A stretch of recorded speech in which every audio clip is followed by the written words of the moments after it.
সুবহানাহু ওয়া তাআলা কুরআনুল কারীমে আমাদেরকে সুন্দরভাবে তিনি জানিয়ে দিচ্ছেন। সূরা আরাফ 204 নম্বর আয়াতে আল্লাহ পাক বলছেন, ওয়া ইযা কুরিয়াল কুরআনু ফাসতামিউ লাহু ওয়া আনসিতু লাআল্লাকুম তুরহামুন। আল্লাহ সুবহানাহু ওয়া তাআলা সমস্ত পৃথিবীর মানুষদেরকে অ্যাড্রেস করে কথা বলছেন। তিনি বললেন, যখন আমার কোরআন তেলাওয়াত করা হবে তখন তোমরা নিশ্চুপ একবারে চুপচুপ ভাবে মনোযোগ দিয়ে শ্রবণ করা শুনবা।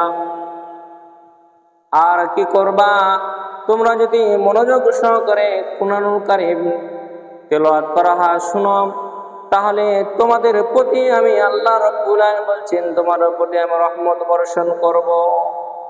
কোরআন যেখানে তেলাওয়াত করা হবে আমাকে আপনাকে চুপি চুপি এসে বসে সেখানে আমাকে আপনাকে শুনতে হবে, মনোযোগ দিয়ে শুনতে হবে।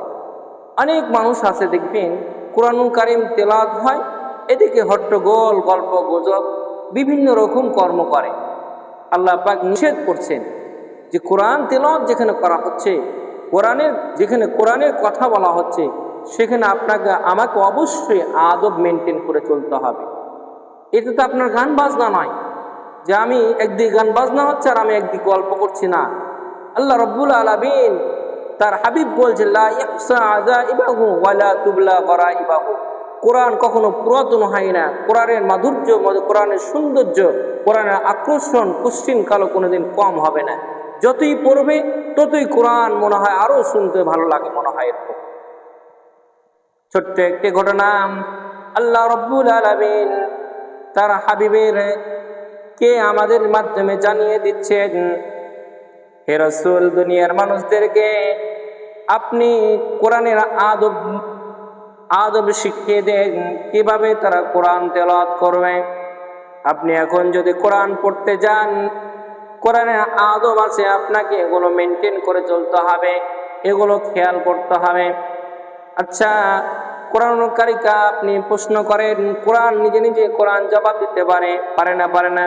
পারে। সূরা নাহল 98 নম্বর আয়াতে আল্লাহ পাক বলছেন, ফাইদা ক্বরানাল কুরআনা ফাসতাইয বিল্লাহি মিনাশ শাইতানির রাজিম। আল্লাহ রাব্বুল আলামিন কোরআনের জবান দিয়ে আপনাকে শিখিয়ে দিচ্ছেন, কোরআন যখন তেলাওয়াত করবা তখন তোমাকে আল্লাহর কাছে আশ্রয় চাও শয়তানের কুমন্ত্র থেকে। যে বিতাড়িত শয়তান আল্লাহ পাকের আদেশ না মানার কারণে দুনিয়াতে এসেছেন, আল্লাহ পাক বলছেন তোমরা আমার কাছে আগে আউযু বিল্লাহি মিনাশ শাইতানির রাজিম পড়ে তারপর তুমি কোরআন স্টার্ট করো। আচ্ছা, কোরআনকে আপনি প্রশ্ন করেন, তো কোরআন বুঝতে পারলাম, আউযু বিল্লাহ পড়ব, কিন্তু আর কিছু সাথে পড়তে হবে নাকি? সূরা নামল 30 নম্বর আয়াতে আল্লাহ পাক বলছে, ইন্নাহু মিন সুলাইমান ওয়া ইন্নাহু বিসমিল্লাহির রাহমানির রাহিম। বলেন আল্লাহু আকবার। কোরআনুল কারীম নিজে জবাব দিচ্ছে যে তুমি যখন বিতাড়িত শয়তানের কাছ থেকে যখন আল্লাহর কাছ থেকে যখন তুমি আশ্রয় চাইলে, তখন আল্লাহর নাম নিয়ে এবার তুমি কোরআনুল কারীম খুলো আর তেলাওয়াত শুরু করো। আচ্ছা, কোরআন প্রথমে কি শব্দ বলেছে? লেখার কথা বলেছে না পড়ার কথা বলেছে?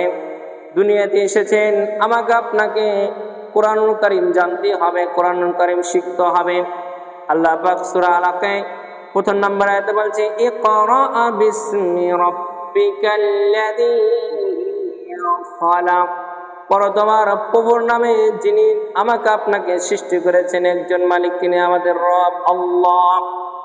আচ্ছা, কোরআনকে আপনি প্রশ্ন করেন, ও কোরআন, তুমি তো দুনিয়াতে এসেছ, তোমাকে আমি না বুঝে না জেনে পড়বো না, আমার কঠিন হয় পড়তে, কিন্তু তোমার কথা কোরআনের মধ্যে কি তোমার কথা কি সহজের কথা আছে নাকি? আল্লাহ পাক কোরআনুল কারীম সূরা কমারে 17 নম্বর আয়াতে বলছেন ওয়ালা কাদ ইয়াসসারনাল কুরআনা লিযিকরি ফাহাল মিন মুদ্দাক্কির।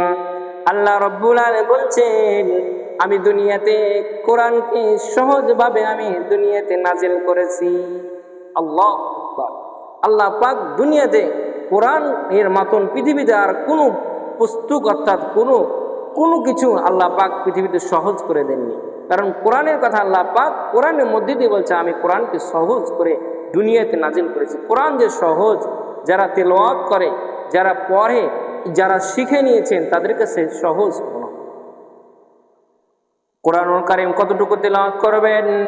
সূরা মুজাম্মিল 20 নম্বর আয়াতে আল্লাহ বলছেন ফাকরাউ মা তায়াসসারা মিনাল কুরআন। তোমার কাছে কোরআন যতটুকু সহজ হয় ততটুকু তুমি তেলাওয়াত করো।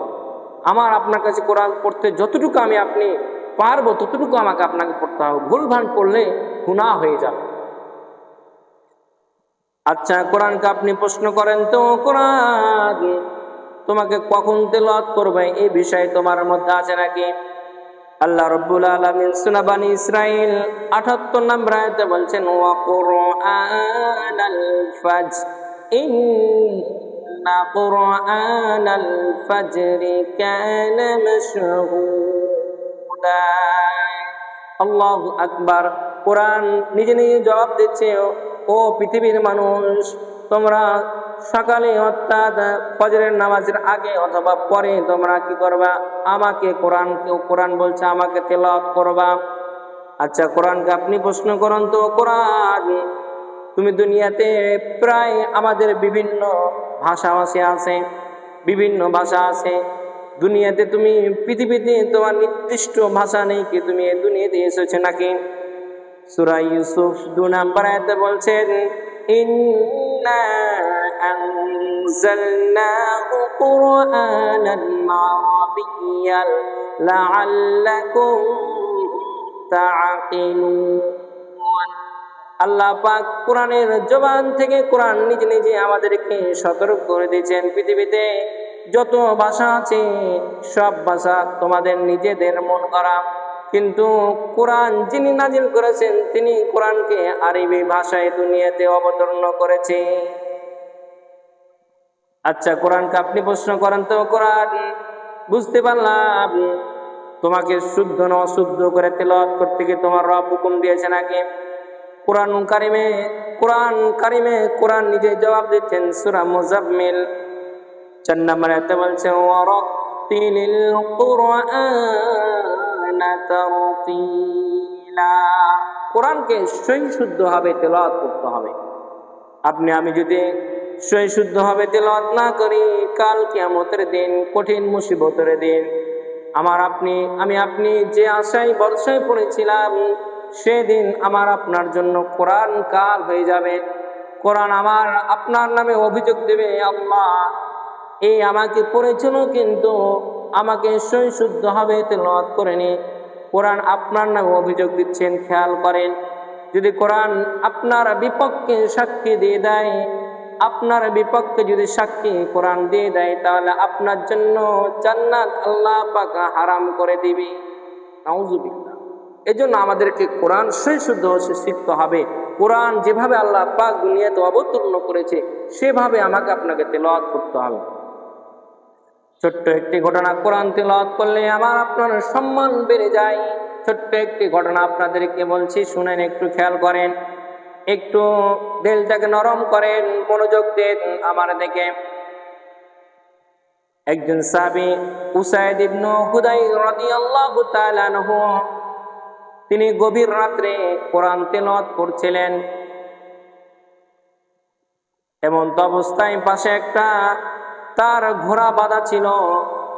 তিনি যখন কোরআন তেলাওয়াত শুরু করলেন সাথে সাথে ঘোড়াটা লাফাতে লাগলো। খেয়াল করেন, একটু ভাবেন, চিন্তা করেন।